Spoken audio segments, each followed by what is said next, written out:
At 104, he still climbed stairs. He saw patients until the year he passed.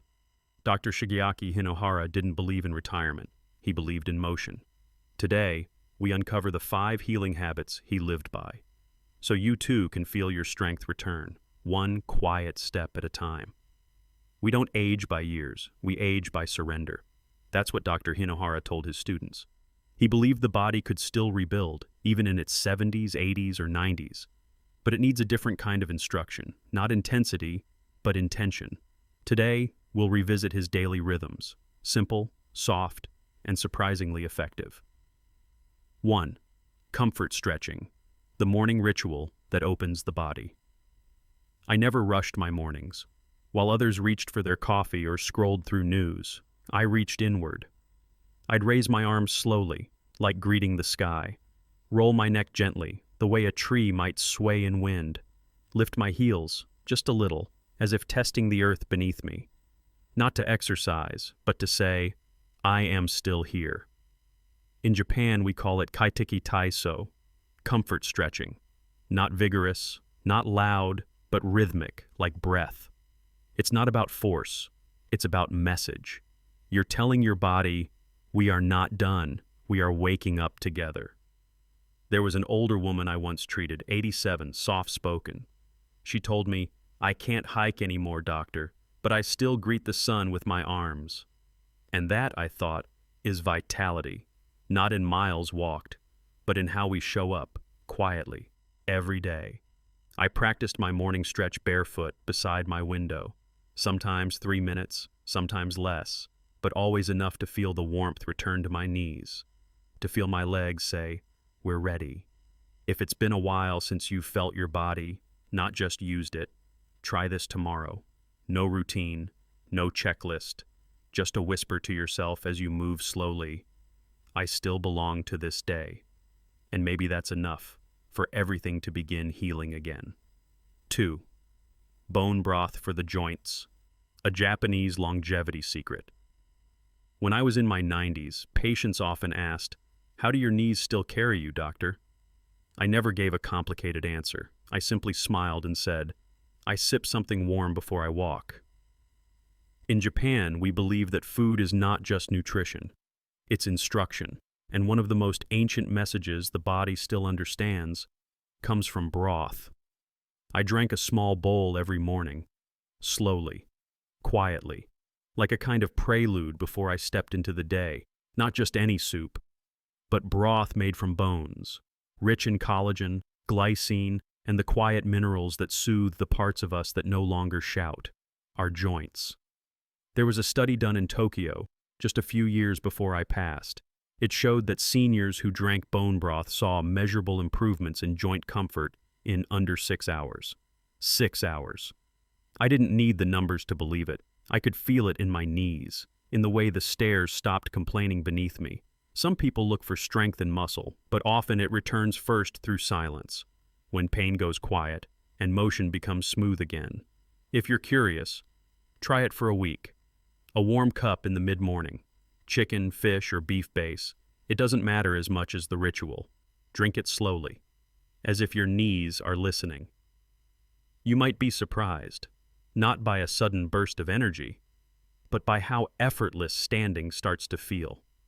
You may find that walking to the mailbox no longer feels like a negotiation, that standing from the couch doesn't require a hand for balance, that your body, once unsure, is beginning to trust itself again. If you do try this, sit somewhere quiet, and as the broth warms your hands and your joints, say to yourself, this is not old, this is preparation. When was the last time something warm made your whole body feel ready again? 3. Spinach for circulation, nitrates, and the flow of life. There was a time when I noticed something odd. My legs would grow tired not from use, but from standing still. I thought perhaps it was age, but I came to understand it wasn't weakness. It was slowness in the blood, a gentle kind of fading, not from effort, but from lack of movement inside. I turned, as I often did, to something simple, something green. Spinach, not raw, not frozen, just gently steamed. One small bowl with my lunch. And over the days, I felt something shift. My legs felt warmer, my steps felt fuller, as if the river had started to move again beneath the skin. Years later, I read a study from the United States. A team at the National Institute on Aging found that 1 cup of cooked spinach a day helped seniors walk faster by 11% in just 2 weeks. Not by building muscle, but by restoring flow. That's the secret. Spinach is rich in nitrates, which help our body produce nitric oxide, a gas that quietly relaxes blood vessels, especially in the legs.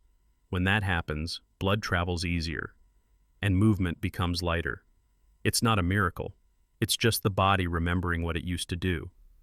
I used to pair mine with a slice of lemon.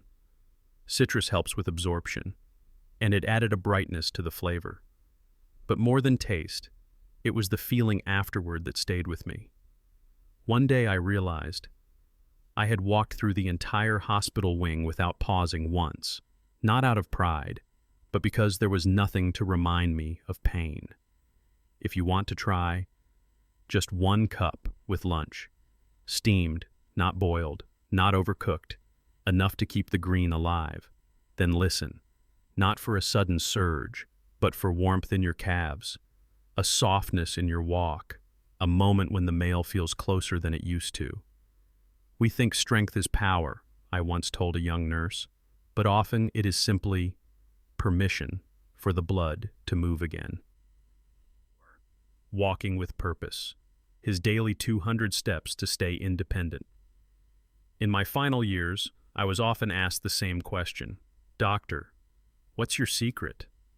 People expected something exotic, a rare herb, a special tea, a hidden therapy.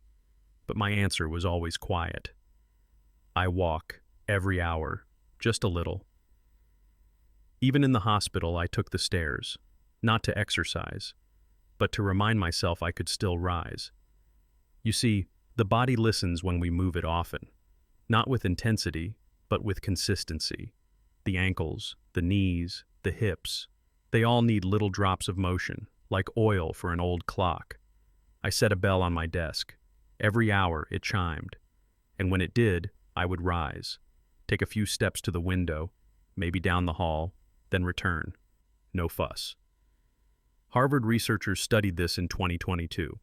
They found that seniors who walked for just 2 minutes every hour, between 9 a.m. and 5 p.m., reduced their risk of physical decline by 27%. Not from long walks, but from interrupting stillness. It made sense to me. We don't lose mobility all at once. We lose it minute by minute when we stay too still for too long. There was a woman I once cared for, Rosa. She had beautiful handwriting, but her legs had become weak. So she began standing each time she refilled her tea. Just 2 minutes. She called it her tea loop. Months later, she no longer feared the market steps. Her confidence returned. Not all at once, but in these small, quiet episodes of motion. So if you're listening now, and movement feels distant, don't begin with miles. Begin with 2 minutes. Set a bell, stand, walk to the door, look outside, return. Do it once, then again. And soon, your body will start remembering its own rhythm. Strength doesn't come back in applause. It returns in footsteps, 1 quiet lap at a time. 5. Protein as a signal, not just fuel. I never thought of food as fuel. To me, it was always a message. And the most powerful message I sent my body was through a simple bite of protein, right after I moved. In my 80s, I began noticing something. If I stretched or walked the stairs and then ate a little, just a small egg, a spoon of tofu, a sip of yogurt, my legs felt stronger the next day, not larger, not faster, just more willing. Later, I understood the science. After movement, the body listens for signals, and protein, especially within the hour, tells the muscles, we're still building, stay with us. There was a study I read from the British Journal of Nutrition. Older adults who consumed 25 grams of protein within 30 minutes after walking saw an 18% improvement in muscle density. Not from lifting weights, but from timing. That's the key. Not just what you eat, but when. You don't need a protein shake. You don't need powders or rules. just something whole and gentle.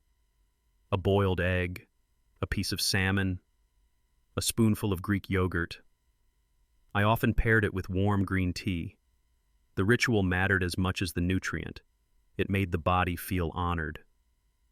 There was a gardener I once knew. He was 74, slow and steady. He told me, "I started eating a little fish after I watered the trees, and I swear, my knees feel younger than the soil." That's the message. After you move, even a little, feed your muscles, not to bulk, but to remind them that you still need them. Try this. After your stretch, after your walk, have something simple with protein, not as a reward, as a conversation. You moved, now you nourish. The body listens, and it answers. Dr. Hinohara once said, "I didn't live to 100 by chasing life. I lived that long by walking with it." And that's what his days were.